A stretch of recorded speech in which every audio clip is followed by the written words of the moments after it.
Good evening, I'm Shawn Yao. I'm Pauline Verzosa. And I'm Danny Laurel. The big stories tonight. So-called queen of contractors, Sara Discayas, could be in jail soon. She and several others are facing what could be non-bailable criminal charges over a ghost project worth almost 100 million pesos. And the Supreme Court has spoken, and unanimously at that. The move to return PhilHealth's excess funds to the National Treasury is unconstitutional. And the so-called new pork barrel, the allocables, have been removed from the 2026 national budget, at least from the Senate version of the country's spending fund. The Office of the Ombudsman has found probable cause to file criminal charges in connection with an alleged 96.5 million peso ghost infrastructure project in Davao Occidental. I have directed the DILG and the PNP to ensure that they know the whereabouts of Discayas at nung iba pa para paglabas ng arrest warrant ay maareston sila kaagad. Marami pa tayong ipapakulong at marami pang magpapasko sa kulungan. President Bongbong Marcos wants law enforcers to keep a close watch on contractor Sara Discayas and other people tagged in an infrastructure project in Davao Occidental. The Office of the Ombudsman has filed criminal charges against this new batch of flood control suspects for taking state money and then having nothing to show for it. And there's the much-used promise and phrase again, just the tip of the iceberg. The Marcos administration says there will be more arrests before Christmas. Mobile journalist Amy Atienza has tonight's big story. President Bongbong Marcos's order is clear. I have directed the DILG and the PNP to ensure that they know the whereabouts of Discayas at nung iba pa para paglabas ng arrest warrant ay maareston sila kaagad. The upcoming arrest order is over a ghost flood control project in Davao Occidental, specifically located at Barangay Culaman in the town of Jose Abad Santos. The contract for the structure, worth almost 100 million pesos, was awarded to Curly and Sara Discayas St. Timothy Construction back in January 13, 2022. The company declared the project finished on the same year. Fast forward to September 2025, Public Works Secretary Vince Dizon, former ICI Special Advisor Benjamin Magalong, and the CIDG conducted an inspection in the area. Their findings: not a single brick was laid for the structure. In short, it was a construction that never happened. Natuklasan ng Ombudsman yung mga isinumiting final billing, certificate of completion at inspection reports ay palsipikado o hindi tumutugma sa aktwal na kalagayan ng proyekto. Maging mga video at larawan na hinarap ng respondent ay walang timestamp at hindi mabalidate na tumutukoy sa proyektong ito. For President Marcos, such anomaly calls for criminal raps against Sara Discayas, officials of the regional DPWH, as well as St. Timothy's Maria Roma Angeline Rimando. The charge: malversation through falsification and violation of Republic Act 1319 or the Anti-Graft and Corrupt Practices Act. Ayon sa kanilang finding, ang mga respondent na ito ay kumilos ng may manifest partiality, bad faith, o gross negligence. Nagdulot sila ng undue injury sa gobyerno at nagbigay ng unwarranted benefit sa kontraktor. At may pakikialam ang ilang private respondents sa nangyaring sabwatan.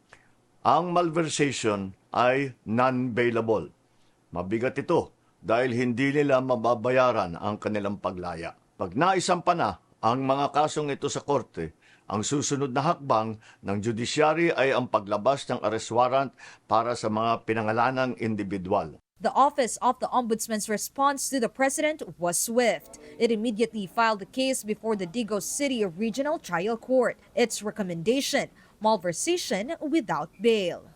This means that if and when warrants of arrest are out from the court, the respondents will have to be detained pending trial. After a thorough investigation, reviewing voluminous documents, conducting field verification, and evaluating sworn statements from community witnesses, the Office of the Ombudsman has found probable cause to file criminal charges in connection with an alleged 96.5 million peso ghost infrastructure project in Davao Occidental. Clavano said they have found strong proof that there had been collusion among the soon-to-be respondents to pocket project funds. There was no actual construction, yet respondents certified that the project was completed. They are found to have falsified accomplishment reports, issued fraudulent billing documents, and endorsed disbursement vouchers that triggered the release of the entire project cost. The Ombudsman also imposed a 6-month preventive suspension against 8 officials of DPWH Davao Occidental, headed by District Engineer Rodrigo Larete and Assistant District Engineer Michael Awa. The Ombudsman is likewise planning to request a whole departure order against all implicated, including the Discayas. Investigation is also underway to determine if more people were involved in the ghost project. Prior to this, officials from DPWH Mimaropa have already been arrested in connection to a substandard road dike project in Oriental Mindoro worth 289.5 million pesos. President Marcos promises more people in jail over the multi-billion peso flood control fiasco. Umpisa pa lang ito. Marami pa tayong ipapakulong at marami pang magpapasko sa kulungan. Kapatid Amy Atienza, we are One News. Meantime, 2 of the most expensive vehicles of contractor couple Curly and Sara Discaya remain unsold. The second public auction opened today at the Bureau of Customs Manila office, drawing 6 interested bidders for the 4 vehicles seized by the government. All of the Discayas' seized cars were offered at significantly reduced minimum prices. However, these still failed to sell. A Rolls-Royce with a floor price of 36.2 million pesos from 45.3 million pesos and a Bentley Bentayga with its price lowered from 17.3 million to 13.8 million pesos. 2 previously Discaya-owned luxury vehicles did sell. The Toyota Sequoia was bought by a certain Jose Maria Esteban, while the Toyota Tundra was purchased by RMCE Metal Products Trading. Total customs collection from both cars was at 9.5 million pesos. The BOC's next option for the still unsold vehicles is to accept direct offers where interested buyers could set their own price. The BOC also clarified reports that the Bureau has the option to destroy the Discaya couple's luxury vehicles should they remain unsold. Clearly, ang preference ni Commissioner Ariel Nepomuceno is not to destroy, but to convert it into revenue dahil mas may pakinabang ito, lalong-lalo na sa kondisyon ng ating bansa na nangangailangan po tayo ng pondo. Meanwhile, the Anti-Money Laundering Council, or AMLAC, has obtained another freeze order from the Court of Appeals covering the assets of another construction firm. Though it was not named, the AMLAC said this firm was found to have the greatest number of ghost flood control projects, as well as several entities and individuals linked to it. The freeze order covers 280 bank accounts, 22 insurance policies, 3 securities accounts, and 8 air assets. To date, assets frozen by AMLAC over the flood control scandal have an estimated value of 13 billion pesos. These cover more than 4,000 bank accounts, 283 insurance policies, 255 motor vehicles, 178 real properties, 16 e-wallet accounts, and multiple securities accounts. And now in related news, Malacanang has confirmed the resignation of Justice Undersecretary Jojo Cadiz over allegations of involvement in budget insertions for flood control projects. I recall that former Ako Bicol Party List Representative Zaldico accused Cadiz of acting as a bagman in the scheme, receiving cash kickbacks from projects supposedly in behalf of President Bongbong Marcos.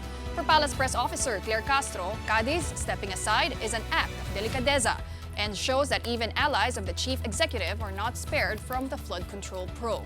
Castro, however, points out that the resignation does not indicate guilt. Hindi ba dapat ikatuwa ng tao, ng taong bayan?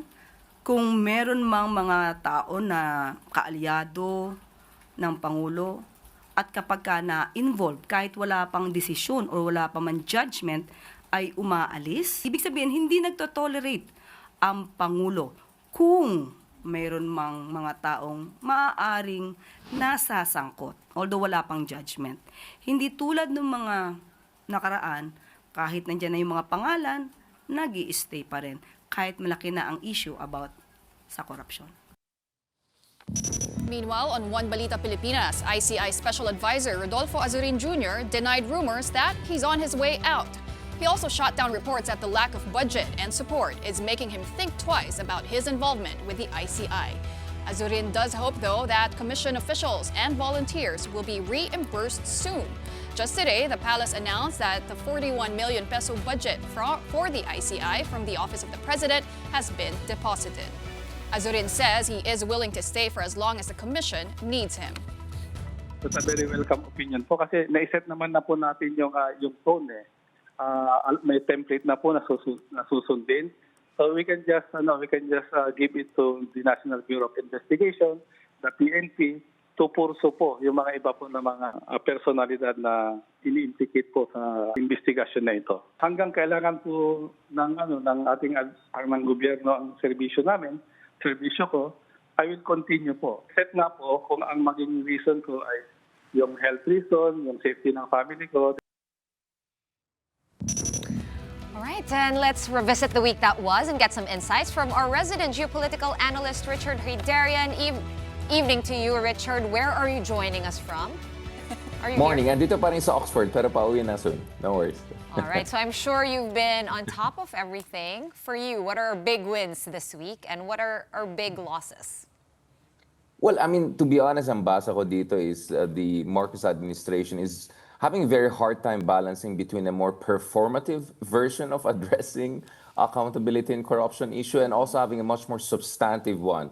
Obviously, kung purely substantive lang, this could go in many different directions that could actually hurt the president or people very close to him. You have no less than his cousin previously, now even his son facing potential investigations by the ICI. If you're also purely performative, obviously, that's not going to encourage people, right? And that's going to make people dissatisfied, and that could actually provide more ammunition for the critics, whether in the, I would say, progressive liberal section of the opposition or critics on the pro-Duterte camp, if not the anti-constitutionalist camp, to say, well, lahat na yan ay circus lang, we need total change of government or at least resignation of the president. So balancing between a more performative and substantive version of accountability is clearly something that the administration is trying to do very, very hard. And I think so far, perhaps they're doing just good enough, to put it mildly. But clearly, if you look at the numbers of the president, it's among the lowest since President Arroyo. So that tells you that President Marcos Jr. is also struggling to gain the trust of people, or at least to present himself as a kind of a savior amid this massive public outcry over the corruption scandals. I was going to say you gave a pretty good, barely good is good, considering the numbers that WR Numero dropped in the middle of the week. And it shows, of course, some opportunities and threats in there, right? So what do you think that Sara Duterte has been doing right? Well, I mean, the good thing for Sara Duterte is that people are not talking about her. I mean, we saw that the moment, when she was really hurting in terms of her number, when her numbers were hemorrhaging, was really last year, right? About a year ago, when, there was more and more investigation into allegedly anomalous activities while she was head of the education department. And the more she would respond to it, and sometimes some would say emotionally respond to it, the more it was not helping her case. So actually, the thing with the Duterte is that they have a very crystallized, consolidated base of around 20-25% of the population. And this could go all the way up to 40%. We saw that earlier this year during the detention of President Duterte. There was this kind of a sympathy, kind of a boost. Now the sympathy boost is away, but nevertheless, it looks like the Dutertes are holding on to that kind of a quarter plurality or small plurality of population support. So just being quiet, less talk, less mistake. It looks like that's helping Sara Duterte and letting this all the attention to stay on the administration. The administration is clearly on the defensive here. And I would say even the liberal progressive section of the opposition are also on the defensive, because you have consistently messages from liberal opposition leaders saying that we don't want everyone to resign. And I think the implicit message obviously is we don't want Marcos to resign because we don't necessarily want the Dutertes to come back, which puts them also in a very tough spot. So actually, by default, the other sides, the rivals, let's say the Pinks and the pro-administration rivals, if you look at the factional partisan leaning based on the WR numero and Octa surveys, they are on the defensive, while the pro-Duterte camp, I would say, could sit pretty so far. And that explains why not only Sara Duterte, but also Bongo are doing very, very well in the surveys, or at least maintaining their edge.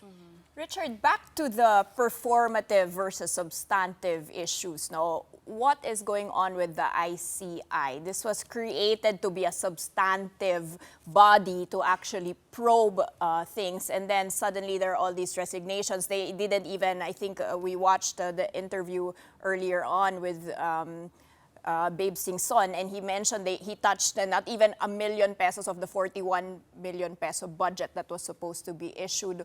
What's going on here? Do you still believe in the ICI?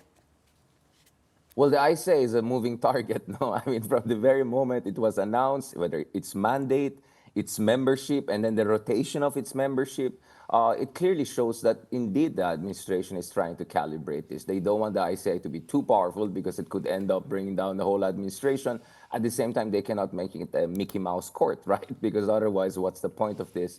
It's going to backfire even further against the president. It's going to look like a kind of a cover-up operation, right? So they cannot do that. That's why it was very important from the beginning to bring in personalities who have strong reputation, or at least have no reputation of being involved in corruption. So former Secretary Singson, of course, Mayor Magalong, even to a certain degree, General Azurin, having these kinds of people in the ICI was very important because you need the brand, right? That's why I say performative, because the ICI is also about the brand. It's about what you signal, what you say. But having said that, I think habang patapos ng taon at papunta tayo sa bagong taon, sisingil na din ng taong bayan. Sasabihin nila, oh, may nakulong ba? May nangyari pa?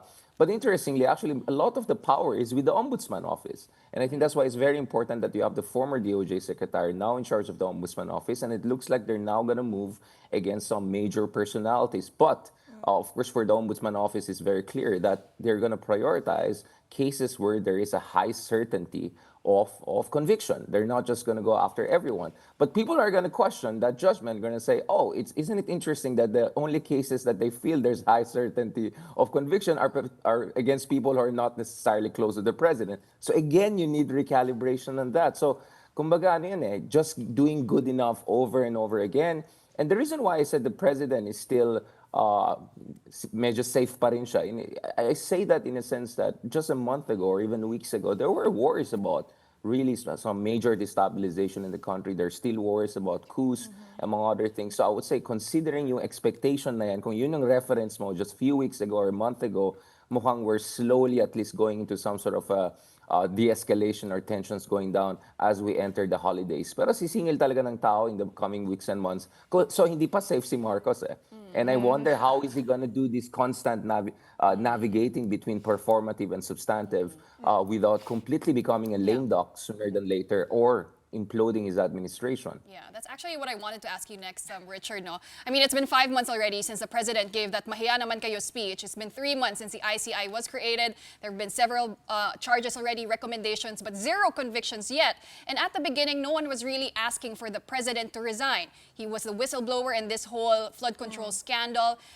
They were saying that his whole crackdown on flood control corruption was some sort of inoculation. But now you have groups calling for the resignation of the president. When did the tide start to turn?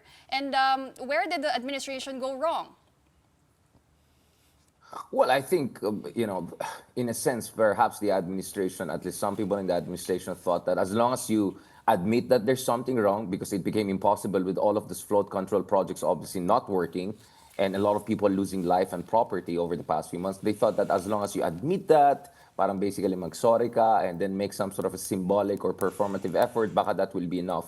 But I've been warning about this for months. Looking at the case of Brazil, I mentioned this earlier. If you look at the case of Brazil 10 years ago, the Operation Car Wash scandal, it started with some slow investigation, mid-ranking officials. Next thing you know, the president, the ex-president, the vice president, the speaker of the house, everyone went down. So historically, anti-corruption investigations is basically a case of damn if you do, damn if you don't, right? It's never going to be good enough because people are always going to know that corruption is much more systematic and there are more people are not going to be covered. At the same time, if you don't do it also, you're going to further enrage people. So really, the president is in a catch-22 situation. But I think his best shot at this point is to continue ito yung mga fireside chat na ginagawa niya. Actually, I'm surprised that he hasn't done this because he used to have a lot of vlogs when he was running 2022. He used to have a very effective communications team. I think it's important for the president to directly reach out to the people and say, I only have a few years left. I want to do good.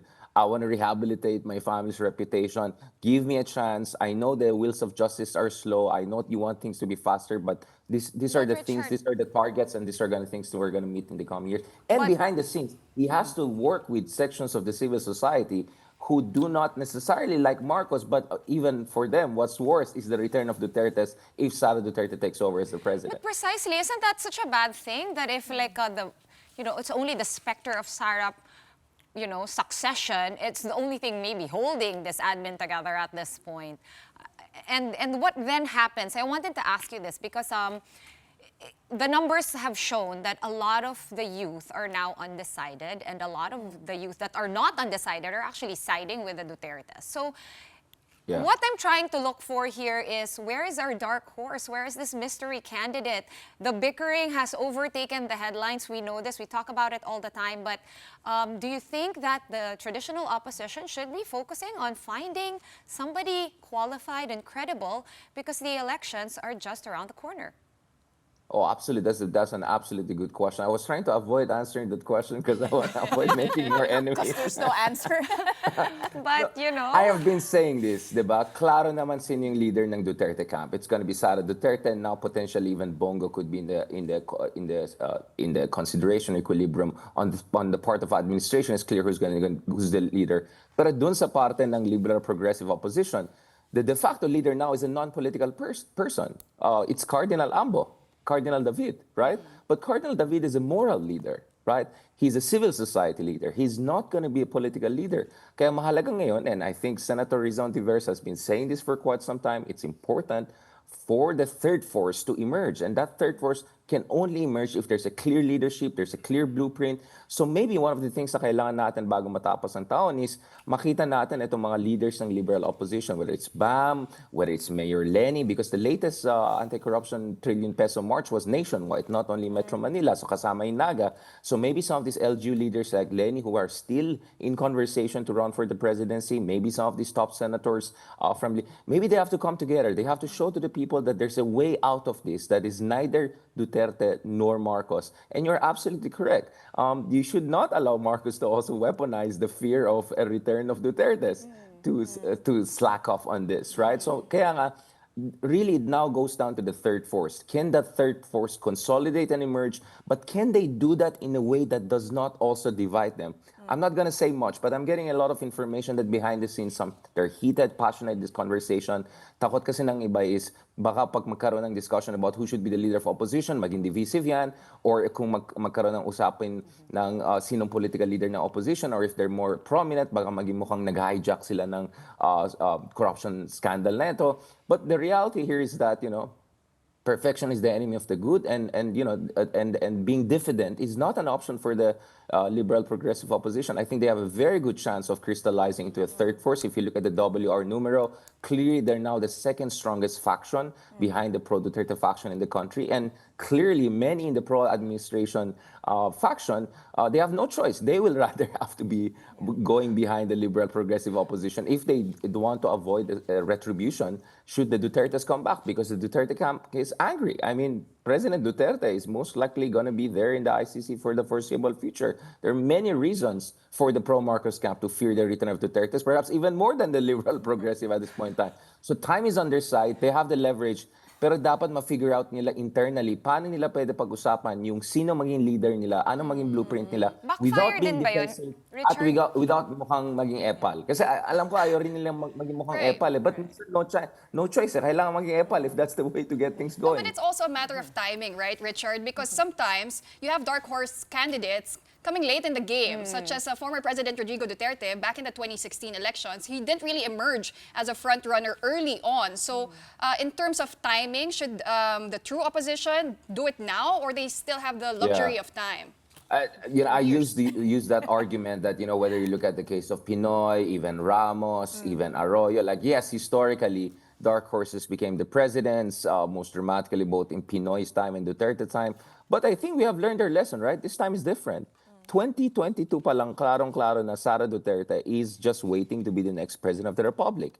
It's already 2025 and she's still having the highest number, almost exactly the same numbers she had in terms of preference to be the next president of the Philippines. What does that tell you?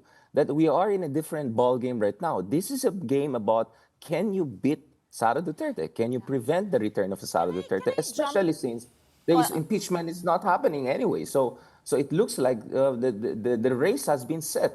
So wala talagang choice. Others have to consolidate and decide who's going to go against Sara.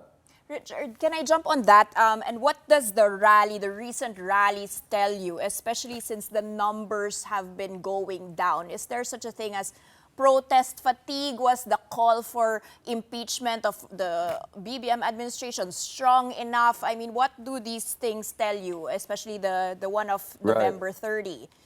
On the direction of where people are going towards. Parang there's I was hearing anecdotally, people just didn't show up. You know, there was much bigger, should be angrier people by now, right?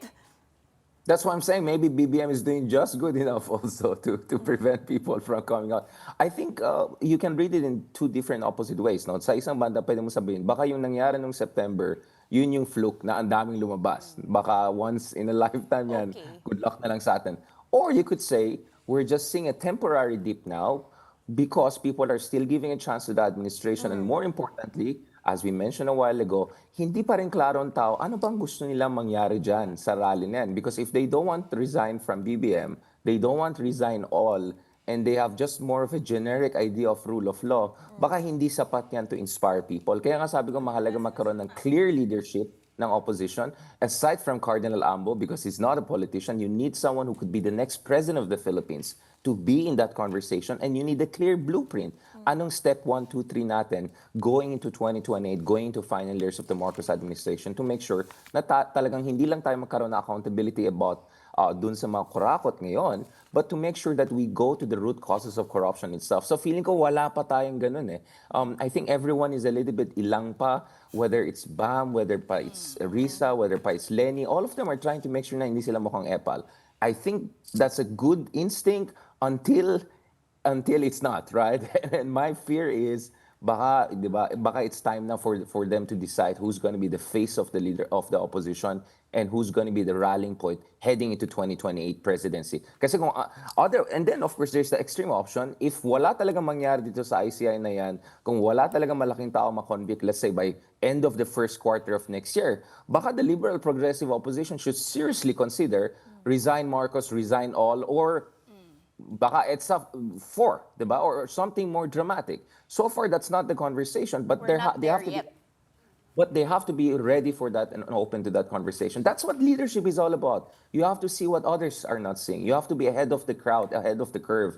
And yun yung medyo wala tayo sa opposition when it comes to their political leaders. Kaya Cardinal Ambo seems to be now the face of the de facto third force. Well, I guess that's why some people are saying that the last 2 years of President Marcos's term is all about political survival. But finally, Richard, tell us some of the scenarios you're seeing in the next few months, because we're still in the midst of political instability. So what can we expect?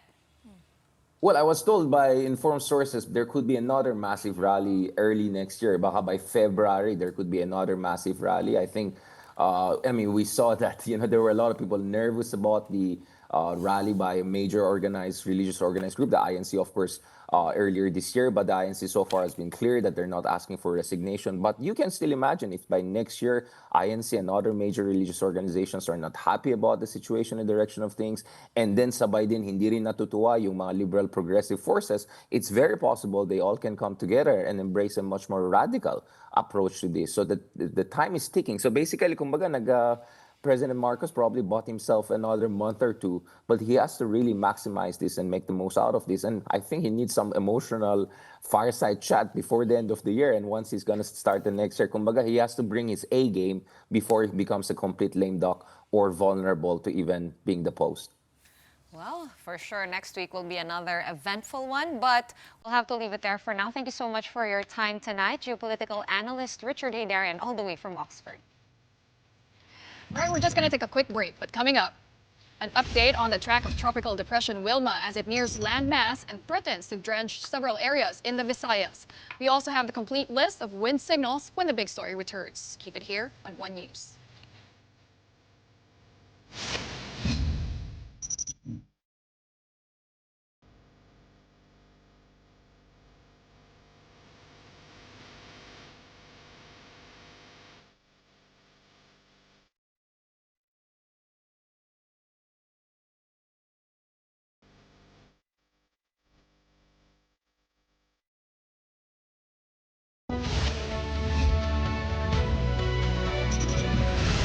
You're still watching The Big Story.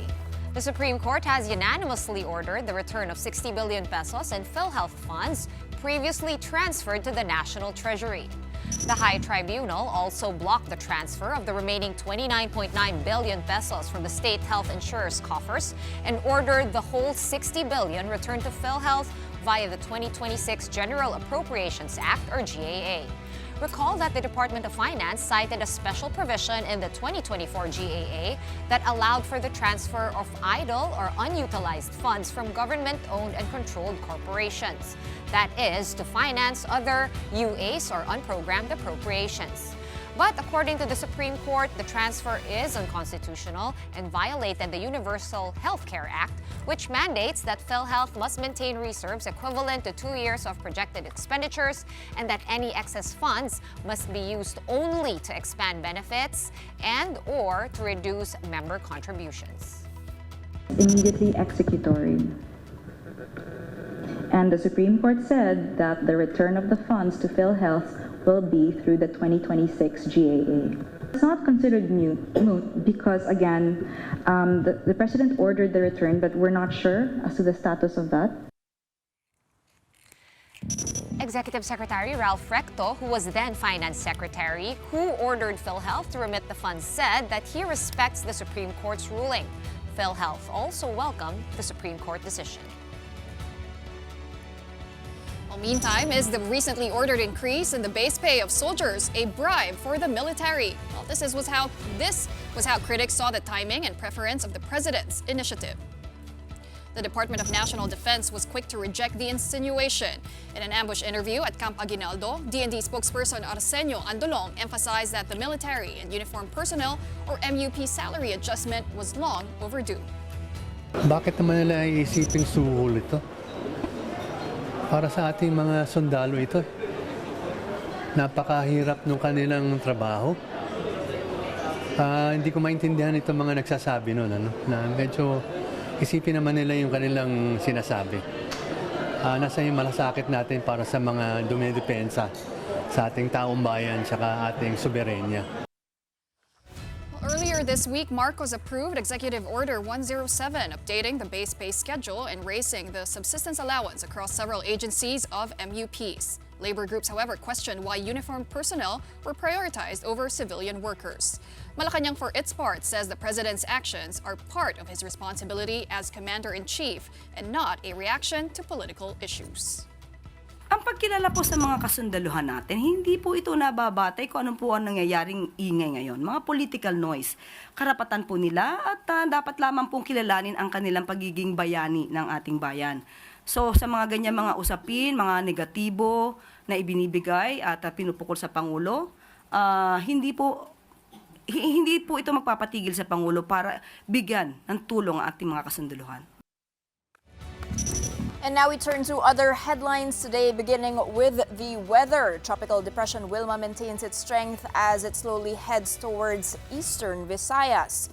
Its center was last spotted 180 kilometers east of Borongan City, eastern Samar, packing maximum winds of 45 kilometers per hour and gusts of up to 55 kph. Pag-asa said Wilma is expected to move west-southwest until tomorrow before shifting westward.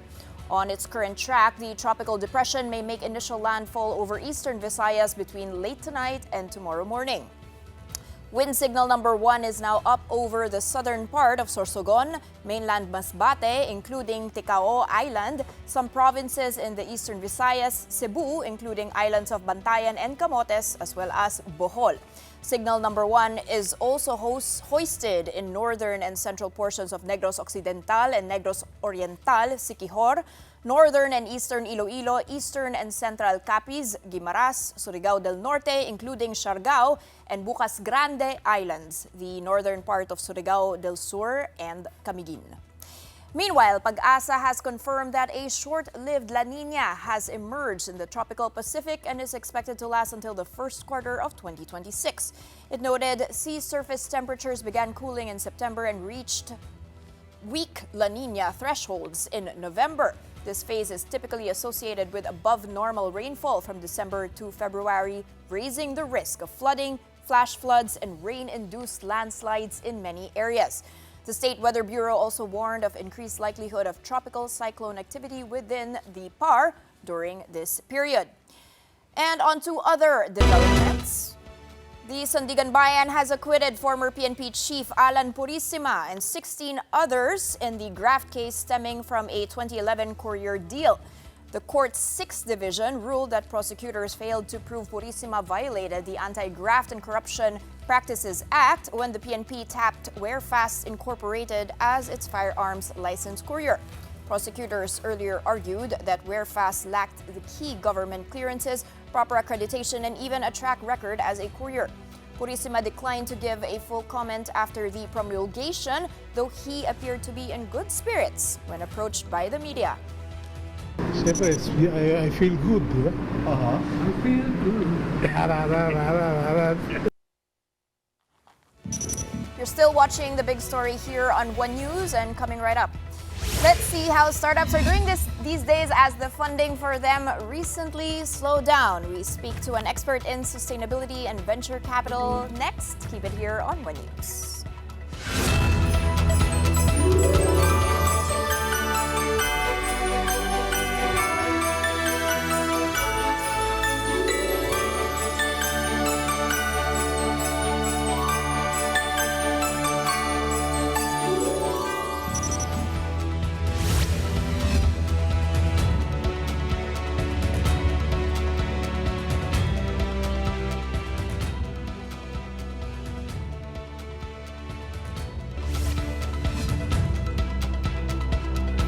The big story is back with Senate President Pro Tempore Ping Lacson saying the 2026 national budget, at least the version that came out of the upper chamber, is the most transparent he had seen so far in all his years in government. He added that all allocables have been removed in the proposed 6.793 trillion peso coffers, which the Senate passed on second reading just yesterday. And here's what Senator Lacson told our sister program Storycon earlier. Wala na. Erase na lahat yun. Inerase na namin. Wala na yung allocable. Okay. Ano na yun?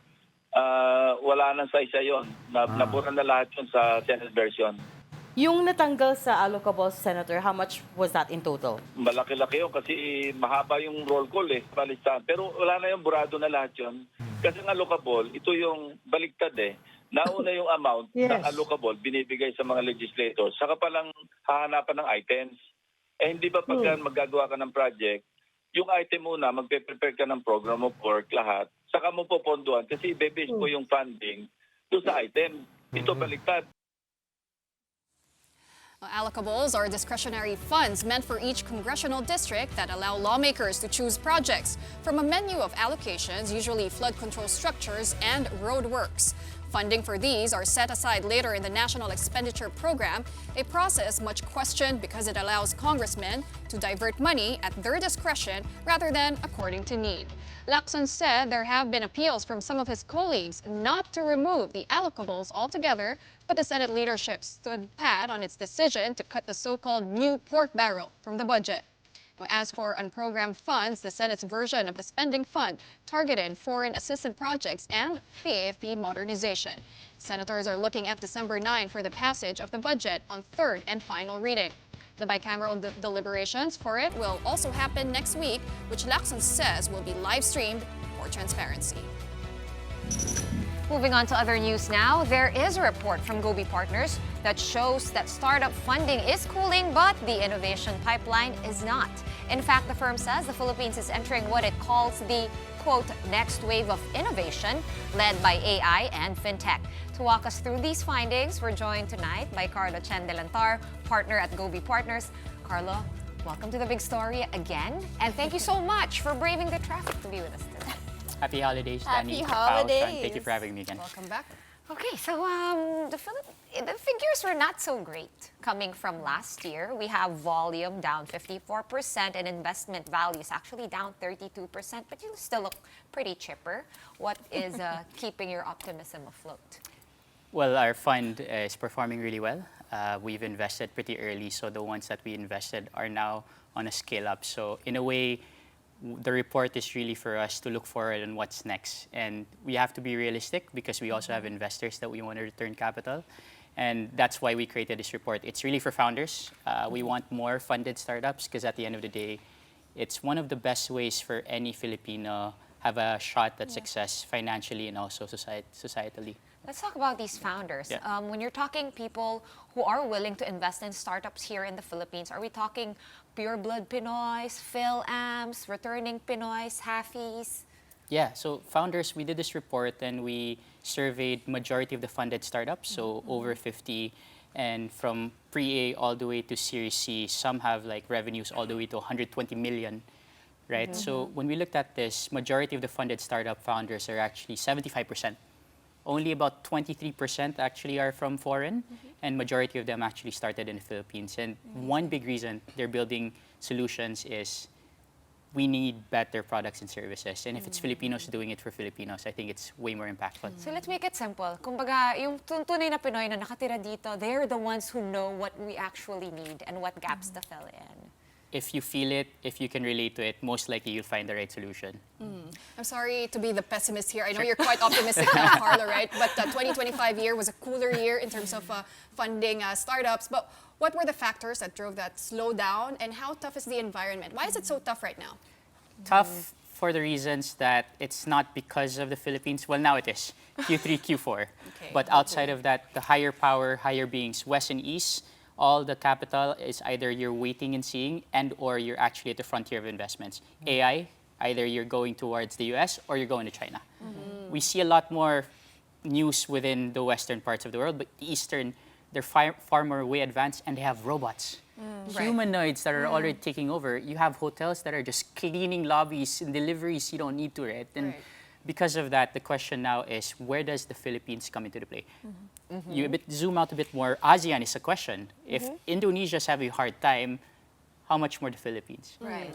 But can you compare? You have 1.6 billion US dollars in investments, right? And then you are all over Asia, all over Southeast Asia. So are we competing for that money? And which other competitors are you guys looking at? And where are we positioned actually? Are we competitive enough? Oh, that's a great question. So we, Gobi Partners, we have about 400 startups, and we manage now about $2 billion in assets under management. Okay, wow. So So that went up yeah, since real the fast. report. But the where we're at right now is we manage funds for sovereign wealth funds, whether that's government, all the way to corporates and high net worth individuals. And when we look at this, we call it the time machine method. If it's happening in China, Hong Kong, or maybe Indonesia, most likely it'll happen in the Philippines. So we don't want to make the same mistakes. We actually want to go forward. So what's interesting in this space is we call it APT, ASEAN plus 3, not the song. Not I wish it was the case. Yeah. So within ASEAN, we're sort of like bucketed as just one market, right? So if you're doing Philippines, you might as well go regional for you to get that valuation of being a unicorn. Well, that actually, you kind of see that in some of the bigger startups, right? They operate in multiple ASEAN countries, but you did point out Vietnam in your report specifically because they have created this environment, which makes it very favorable for investors as well as for startups. Honestly, how far are we from that? How far? In terms of policy? Far, far. And the most interesting thing about Vietnam, I always describe Vietnam as like young China. Like the whiff Correct. of air is everyone's looking for opportunity, Really? and they're just looking forward, not the past, Yeah. just looking forward. But that's interesting because, I mean, I guess we can say it. I mean, Vietnam is communist, similar to China. Socialist But they have, would be the right word for it, socialist, yes, right, yeah. right now. Yeah. But they've kept their market open, Yes. right? And even more so now, because now they've announced that English is going to be a mandatory subject, Interesting. Okay. elementary, and then now they call it sandbox cities. If one city is implementing enforcements and policies, you don't have to wait for the national side. So now, this is fun fact, India and China outsource talent to Vietnam. Oh no. Gosh. So where's talent here? Yeah, Right? yeah. That's the next But question. Is that still a function of the energy prices are so low there compared to here? I think it's a question of, in any country in Asia, if you want to make all boats float, right? Yes. Rising tides lift all boats, you really start with manufacturing. China, Indonesia, Thailand. We had manufacturing, the good old days. My family was in manufacturing, exporting, but we switched towards services. Services is great, Yeah. but then if which you're is putting what all we've your got. eggs in baskets in just services within BPOs, right now it's being disrupted. And we see that as an opportunity actually because they're tech native. We Yeah. can actually transition them towards the tech industry. And we have 120 million Filipinos. But do you Yeah. think we should do that, or should we even start, like, go back and look at the national industry plan? I know this might not Yeah. be like real startup territory, very far from AI, although we can apply certain Sure. technologies. But in that sense, could we actually find space and maybe walking back and looking at the national industrial plan? Yes. So the beauty of technology is you're leapfrogging from just heavy asset models to light asset light, right? So that's why it's called the digital revolution, the fourth industrial revolution. Now you bring in AI, it's a completely different thing. Maybe I'll give you a good anecdote here. When we were starting investing in the Philippines, if you wanted to create an app, it would take you maybe 3 to 6 months to have a working prototype and then hopefully get it to market. I was just at a hackathon 3 weeks ago. They made a working prototype in a night. Yeah, and they also have Yeah. like other stuff like Shopify that have come out, right? But Carlo, Yeah. just maybe people are watching us and maybe they're not so techy. Sure. What really are the sort of startups that work? I mean, are we allowed to name drop some of them that have been And doing well? are they already in Yeah. the intelligent era? Right. Okay. So maybe let's start with the facts, right? So in the Philippines, the startup industry, when you say startup, it's your fledgling SME slash with digital products and services. We bucket it that way. We've generated over 200,000 jobs. Let's start with that. Second part Okay. is the contribution on GDP, nominal GDP for the startup industry is 3%. That's huge. Sizable. For because- 200,000 for people. 200,000 people. Growth rate, average Philippine jobs is less than 5%. Okay. Startups, over 20%. Okay. So the scale goes up, but then there's a gap. Early stage, maybe you're not making so much revenue, but once you hit Series B, Series C, you're looking at $100 million. So where do we want to go from here? Going back to startups in general. During the pandemic, over 10,000 SMEs, when they got unlocked by the e-commerce giants, instant millionaires in peso, right? That's the beauty of it. And I think what we want to show is that if you want to be in this space, you don't need coders or computer science graduates now. You have AI, and that's what we want to see. Especially now when internet connectivity and electrification is about almost 100% going back to the NIP. What's missing? Ease of doing business. Listen, you mentioned already, Shawn already alluded to it. No? You guys invested in Kumu, Yes. esports, and an internet company, Rise Yes. Philippines. How are they doing now? And also, what are your next steps? Do you have any exciting names for us? Yeah, so the name of the game the past 2 years in Asia and the Philippines is profitability. If your startup is not going towards the road to profitability, it's going to be really, really hard. with Are they evaluation. profitable, Carlo? Yes. Some are. How Some long are did getting this there. take? Yeah. It took a while. It took a Okay. while, but now everybody's moving towards that. I think if you've tried Flower Store during Valentine's, Yep. they do about 70,000 orders, right? Wait, this is you? This is you? We've invested in Oh, Flower okay, Stores. awesome. And now they're in 4 countries. Yeah, I just did Flower Store on Monday. Yeah, someone sent me flowers. My fiance should be. Same day shipping, and we have Yeah. discounts too. Yes. Cloud Eats was the #1 fastest growing company in the whole Philippines. Company, not even startup. Okay. The whole Philippines, right? And so when you see this, it's really happening and they're hiring a lot of people. Now we want to provide that blueprint for the rest, and that's what the report is. Well, great. Now that you have the numbers to Yeah. back up all the, pitches and the presentations, we hope to see you again next year, and maybe we'll talk about some improvements. Baka that we see in the mag-IPO space. na pala. Baka, That's diba? the next step. And we're hoping for the industry, Kumu. an exit will invite more foreign direct investments and hopefully more nation building as well. Maybe you're the secret sauce that the PSE needs right now. But thank you so much for joining us tonight on Needs The a Big lot of Story. secret sauce. Carlo Chendelantar of Gobi Partners, thank you so much. And on to another story. It's all systems go for the 33rd Southeast Asian Games in Thailand. That's from December 9th through to the 20th. Signal is the official broadcast partner of that historic sporting event. And of course, Team Pilipinas is busy with training and preparations, including our athletics delegation. Here is the story from mobile journalist Denise Valdesancho. With the 2025 Southeast Asian Games just days away, the Philippine Athletics Track and Field Association is making its final push, fine-tuning preparations and setting expectations as the country gears up for one of its biggest delegations yet. The Philippine athletics team will field a total of 61 athletes, with most of the teams set to fly out on December 9, with competitions running from December 11 to 16, and from sprints and hurdles to pole vault and long-distance events. The Philippines is bringing a strong blend of experienced veterans and promising young talents. For the first time since 2023, race walking is also back on the program. So we have now we have 3 athletes competing in that event. We have the Philippine record holder Carlos Diimos, young very race walker Seb Placido, and also a promising athlete Vianmar de la Cruz.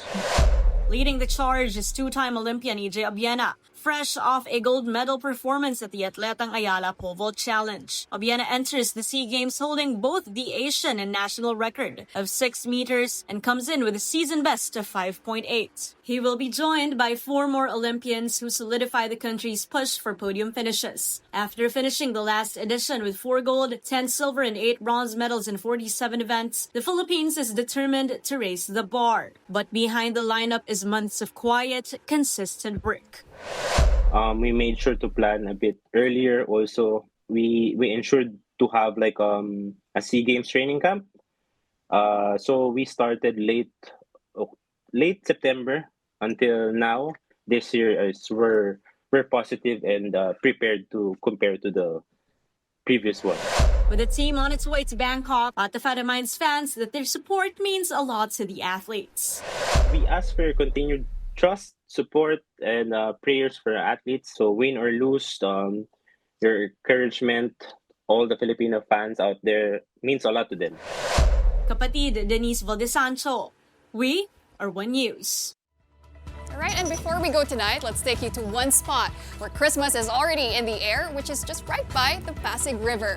And to give us a look tonight, we have our mobile journalist Jazz Paredes reporting to us live at the Pasig River Esplanade. Hi Jazz, kamusta naman dyan? Holly, buhay na buhay ang Pasig River Esplanade dito sa Maynila dahil sa mga nagagandahang ilaw at scenic view ng Pasig River. Perfect pasyalan ngayong palapit na Pasko. Ramdam ng Paskong Pinoy dito sa Pasig River Esplanade. Bago pa man magdilim at buksan ng mga ilaw, sasalubungin ka na ng perfect view ng sunset na matatanaw sa Binondo Intramuros Bridge. At pagsapit ng dilim, tatambad na ang makukulay ng ilaw sa Jones Bridge na matatalaw mula sa view deck ng Pasig River Esplanade. Higit rin dito ang higanteng Christmas tree na opisyal na inilawan ng Manila LGU noong December 2. Perfect pasyalan ngayong Kapaskuhan, pampamilya, barkada, lovers o soloman. Mapapainda ka rin sa magandang musika. Pwede pang mag-food trip habang binabaybay ang tulay dahil hile-hilera dito ang mga food stalls.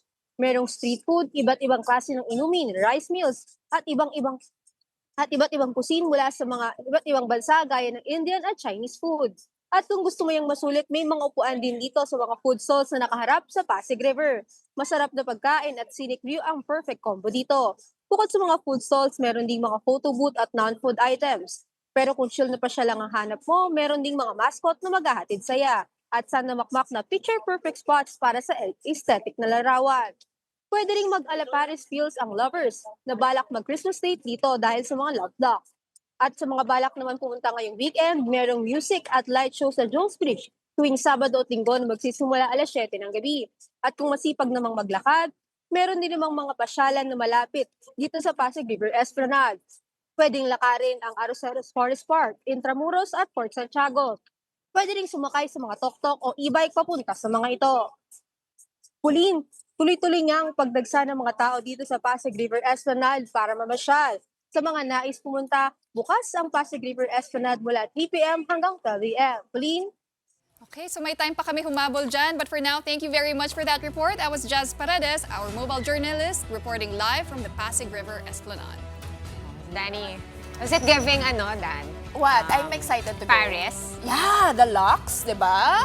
Diba? Romantic Yeah. naman. Shawn has been already. You've been, right? It's nice. And It's there's nice. lots of yummy food, so go hungry. Parang al fresco dining yes, by very the much. riverside. So we should schedule a trip. Yeah, We should okay, all let's go do it. together. Bukas. For Christmas. Christmas holiday. Yeah. All right, guys, that was the big story for this week. Thanks for watching. We are back on Monday at 7:30 p.m. We'll see you then. Kapatid, we are One News, all sides, all the time. Good night and have a great weekend, everyone.